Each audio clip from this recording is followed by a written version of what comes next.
আসসালামু আলাইকুম গাইজ, আজকে আমি খুবই মজাদার এবং ইউনিক তালের রস দিয়ে কেক বানিয়ে দেখাবো। এটা কখনো খেয়েছেন কিনা জানাবেন কমেন্টে অবশ্যই। তো ভিডিওটি অবশ্যই শেষ পর্যন্ত দেখবেন। তো এখন আমি একটি মিক্সিং বলে দিয়ে দিলাম দুটো ডিম দেওয়ার পর আমি বাকি উপকরণগুলো দিয়ে দিব। তো এখন দিয়ে দিলাম 1 কাপ চিনি, আর ভালো করে ডিমটার সাথে আমি চিনিটাকে মিশিয়ে নিচ্ছি। এখন আমি দিয়ে দিলাম দুধ, লিকুইড দুধ, তারপর দিলাম 1 কাপ তালের রস। এবার ভালো করে তালের রসটাকে মিক্স করে নিচ্ছি। এবার আমি দিয়ে দিলাম 1 কাপ ময়দা আর একটু কর্নফ্লাওয়ার সাথে মিক্স করে। তারপর আমি এখানে দিয়ে দিলাম 1 কাপ গুঁড়ো দুধ। সুন্দর করে আমি চালনি দিয়ে ছেঁকে দিয়ে দিয়েছি, কারণ এক্সট্রা যে গুঁড়াটা থাকে এটা দিলে দানা দানা থেকে যাবে, তো এটা সরিয়ে নিতে হবে। এবার ভালো করে উপকরণগুলো মিক্স করার পর আমি এখানে লেবুর রস দিয়ে দিয়েছি।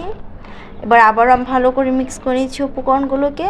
তারপর আমি একটি কেকের পাত্রে একটা কাগজ দিয়ে আমি তেল ব্রাশ করে তারপর আমি এখানে দিয়ে দিচ্ছি উপকরণটা। তো এইভাবে সুন্দর করে সেট করে আমি বসিয়ে দেবো চুলার মধ্যে। অবশ্যই সেটটা ভালো করে করতে হবে। আর উপর দিয়ে আমি একটু কাজু বাদাম দিয়ে দিয়েছি যেন দেখতে অনেকটা সুন্দর লাগে। কাজু বাদাম আর কাঠবাদাম দিয়ে দিয়েছি, আর দিয়ে দিয়েছি কিশমিশ। তো এবার আমি একটি বড় হাঁড়ির মধ্যে নিচে একটা পাত্র বিছিয়ে তারপর উপরে আমি কেকেরিটা দিয়ে উপর দিয়ে ঢেকে দিয়েছি। ভালো করে ঢেকে দিতে হবে, আর কিছুক্ষণ পরই কিন্তু হয়ে যাবে। এটা কিন্তু খুবই নর্মাল একটি প্রসেস। আর দেখুন, জাস্ট কিছুক্ষণ বসানোর পরই একদম ফুলে গেছে। আমি কিছু চেক করে দেখছি যে হয়েছে কি না। হ্যাঁ, হয়ে গেছে পারফেক্টলি। আমি এবার উঠিয়ে দেখাবো যে কতটা ময়েস্ট এবং সফট হয়েছে। জাস্ট দেখুন, খুলতে গেলেই মানে একদম কতটা সফট এটা আপনারা বুঝতেই পারছেন। জাস্ট দেখুন এই তালের পিঠাটা যে কতটা ইয়াম্মি। আর যারা তাল লাইক করেন তাদের তো কোনো কথাই নেই।